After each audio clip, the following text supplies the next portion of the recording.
예레미야 34장 1절에서 7절입니다. 이 말씀은 바벨로니아 왕 느부갓네살이 자기의 모든 군대와 자기의 통치를 받고 있는 땅의 모든 왕국과 모든 백성을 이끌고 예루살렘과 그 주변의 모든 성읍들을 공격하고 있을 때에 주님께서 예레미야에게 하신 말씀이다.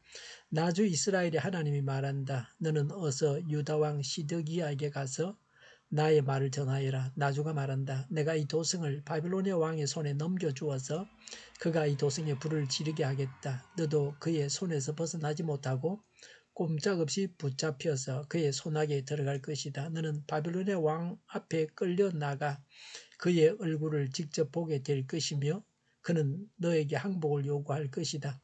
너는 바벨로니아로 끌려갈 것이다. 유다왕 시드기야야, 나 주의 약속을 들으라. 내가 너에게 말한다. 시드기야야, 너는 칼에 찔려 죽지 않고 평안히 죽을 것이다. 그리고 사람들은 내 조상 곧 너보다 먼저 살았던 선왕들의 죽음을 슬퍼하며 향불을 피웠던 것처럼 내 죽음도 슬퍼하여 향불을 피우며 슬픕니다. 임금님 하면서 너를 애도하여 조가를 부를 것이다. 이것은 내가 친히 약속하는 말이다. 나 주가 하는 말이다. 예언자 예레미야가 예루살렘에서 유다왕 시드기야에게 이 모든 말씀을 전하였다. 그때의 바빌로니아 왕의 군대는 예루살렘과 유다의 남은 성읍들을 공격하고 있었는데 그 당시 유다의 요새화된 성읍들 가운데서 남은 것이라고는 라기스의 아세가 뿐이었다. 아멘. 하나님은 어떤 분이신지를 선명하게 보여줍니다. 하나님은 사람이 이해하기 힘든 분이십니다. 하나님의 사랑에 감동되게 합니다. 본장부터는 제2부 네 번째 단락이 시작됩니다.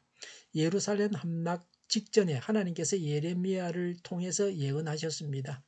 예레미야 34장부터 38장은 예레미야가 예루살렘 함락 직전에 선포한 메시지입니다. 1절의 이 말씀은 바빌로니아 왕 느부갓네살이 자기의 모든 군대와 자기의 통치를 받고 있는 땅의 모든 왕국과 모든 백성을 이끌고 예루살렘과 그 주변의 모든 성읍들을 공격하고 있을 때에 주님께서 예레미야에게 하신 말씀이다라고 했습니다. 시드기야 왕은 바벨론 왕 느부갓네살에게 옹립되어 왕이 되었습니다. 그때 느부갓네살에게 복종을 맹세한 바가 있었습니다. 그런데 그는 예레미야의 예언을 받아들이지 않았습니다. 이집트의 원조를 믿고 바벨론을 배반했습니다. 그때 화가 난 느부갓네살은 군대를 이끌고 와서 예루살렘을 공격하고 왕을 비롯한 지배 계급을 포로로 잡아갔습니다. 예루살렘 포위 초기였습니다. 주전 588년부터 586년경이었습니다. 그 당시 유다 나라의 상황은 이러합니다. 거짓 예언자들이 유다가 망하지 않는다고 했습니다. 또 유다 사람들은 이집트의 원조를 믿었습니다. 하나님의 말씀의 내용입니다. 예루살렘의 운명과 유다의 운명을 말씀하고 있습니다. 이제 나주 이스라엘의 하나님이 말한다. 너는 어서 유다왕 시드기야에게 가서 나의 말을 전하여라. 나주가 말한다. 내가 이 도성을 바빌로니아 왕의 손에 넘겨주어서 그가 이 도성에 불을 지르게 하겠다고 했습니다. 예루살렘이 바빌론 군대에게 점령당한다는 예언입니다. 이것은 유다 나라의 멸망을 의미합니다. 예루살렘은 유다 나라의 마지막 보루입니다. 예루살렘이 망하면 유다 나라는 망하는 것입니다. 오늘날은 예수 없는 인생은 멸망한다는 교훈을 주는 말씀입니다. 시드기야 왕의 운명에 대해서 말씀하고 있습니다. 3절에 너도 그의 손에서 벗어나지 못하고 꼼짝없이 붙잡혀서 그의 손아귀에 들어갈 것이다. 너는 바빌로니아 왕 앞에 끌려 나가 그의 얼굴을 직접 보게 될 것이며 그는 너에게 항복을 요구할 것이다. 너는 바벨로니아로 끌려갈 것이다 라고 했습니다. 왕 시드기야도 포로로 잡혀가게 된다는 것입니다. 왕도 자유자가 될 수 없다고 하는 것입니다. 최악의 멸망입니다. 참으로 끔찍한 일입니다. 왕이 포로로 잡혀가게 되었습니다. 죄는 이렇게 사람을 비참하게 합니다. 죄는 사람을 철저하게 망하게 합니다. 사는 길은 죄를 버리는 것입니다. 하나님을 믿고 죄의 세력에서 벗어나는 것입니다. 사절에 유다왕 시드기야야 나 주의 약속을 들으라. 내가 너에게 말한다. 시드기야야 너는 칼에 찔려 죽지 않고 오절에 평안히 죽을 것이다. 그리고 사람들은 내 조상 곧 너보다 먼저 살았던 선왕들의 죽음을 슬퍼하며 향부를 피웠던 것처럼 내 죽음도 슬퍼하여 향부를 피우며 슬픕니다. 임금님 하면서 너를 애도하여 조화를 부를 것이다. 이것은 내가 친히 약속하는 말이다. 나 주가 하는 말이다 라고 했습니다. 심판 중에도 하나님께서 긍휼을 베푸시겠다고 하십니다. 시드기야 왕은 포로로 잡혀가지만 생명만은 보존된다는 것입니다. 전쟁 중에 죽지 않고 천수를 누리다가 죽는다고 하셨습니다. 바벨론 사람들은 잔인하여 사람의 껍질을 벗겨서 죽이기도 했습니다. 그러니 시드기야의 죽음은 복된 것입니다. 또 앞선 왕들의 장례식처럼 장례식을 하게 될 것이라고 하셨습니다. 시드기야는 악을 행한 악한 왕이었습니다. 그러나 하나님은 지극히 관대한 처벌을 받게 하셨습니다.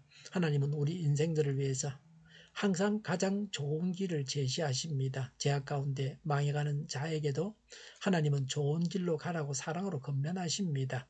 지금 예루살렘이 멸망하는 중에도 하나님께서 그래도 좀 더 나은 길로 가라고 이렇게 미리 알려주시는 것입니다. 사랑 같았으면 말을 듣지 않는다고 미워하고 상대하지도 않았을 겁니다. 우리는 지금 하나님의 음성을 듣고 있습니까? 예레미야의 순종에 대해서 말씀하고 있습니다. 6절에 예언자 예레미야가 예루살렘에서 유다왕 시드기야에게 이 모든 말씀을 전하였다고 했습니다. 예레미야가 전한 것은 2절부터 5절의 말씀입니다. 예레미야가 하나님의 말씀에 더하거나 빼지 않고 그대로 전했다는 것입니다. 하나님 말씀을 그대로 전하는 것이 하나님의 말씀을 전하는 자들의 기본적인 자세입니다. 7절에 그때의 바벨로니아 왕의 군대는 예루살렘과 유다의 남은 성읍들을 공격하고 있었는데 그 당시 유다의 요새화된 성읍들 가운데서 남은 것이라고는 라기스와 아세가 뿐이었다라고 했습니다. 거의 모든 유다의 성읍들이 바벨론 군대에 점령당했습니다. 예루살렘, 라기스, 아세가만 남았습니다. 유다 나라의 멸망이 임박했습니다. 라기스는 예루살렘 서남쪽 45km 떨어져 있는 성읍입니다. 아세가는 예루살렘 서남쪽 26km에 위치한 성읍입니다. 이 성읍들은 열왕기하 18장 13절, 19장 8절에 나오는 대로 르호보암이 특별히 요새화했습니다. 이런 견고한 성읍도 결국은 다 망하고 말았습니다. 하나님의 사랑을 알고 하나님의 음성을 듣고 순종해서 최선의 삶을 살아야 합니다. 기도하겠습니다. 하나님의 음성을 듣게 하옵소서. 하나님께 순종하겠습니다. 하나님의 말씀을 따라서 최선의 삶을 오늘도 살게 하옵소서. 정의가 강물처럼 흘러가게 하여 주시옵소서. 교회가 분열되지 않고 하나가 되게 하여 주시옵소서. 교회가 한 목소리를 내게 하여 주시옵소서. 약속을 죽이는 강대국이 사라지게 하여 주시옵소서. 죄를 인권이라고 하는 악한 교회들과 교육부와 법무부와 모든 정당과 단체들이 사라지게 하여 주시옵소서. 주사파와 공산당과 이적단체들이 사라지게 하옵소서. 악한 언론과 악한 국회의원과 악한 단체들이 사라지게 하여 주시옵소서. 하나님을 대적하는 법과 있어서는 안 될 법을 만들지 않게 하옵소서. 이스라엘 법을 폐기하지 않게 하옵소서. 일하는 자들이 정당한 대우를 받게 하여 주시옵소서. 놀고 먹는 자가 없게 하여 주시옵소서. 일을 만드는 자가 아니고 일을 하는 자가 되게 하여 주시옵소서. 파업과 시위가 그치게 하여 주시옵소서. 눈먼 지도자, 악한 지도자, 자기 배만 부리는 지도자가 사라지게 하여 주시옵소서. 앞을 보고 선한 것을 분별해서 알고 앞길을 제시하고 섬기는 지도자만 있게 하여 주시옵소서. 하나님께서 주신 권세로 섬기는 자가 강해지게 하여 주시옵소서. 지도자들과 이 백성들에게 선한 것을 분별하는 지혜를 주옵소서.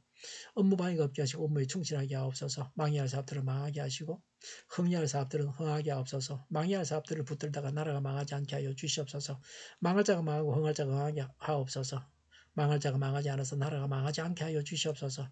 망할 나라가 망하고 흥할 나라가 흥하게 하여 주시옵소서. 쓰레기 더미를 뒤지지 말고 성경에서 보물을 찾게 하옵소서. 기도하는 기쁨, 응답받는 기쁨, 성도들이 모여서 교제하는 기쁨, 하나님 말씀이 주는 기쁨을 누리게 하여 주시옵소서.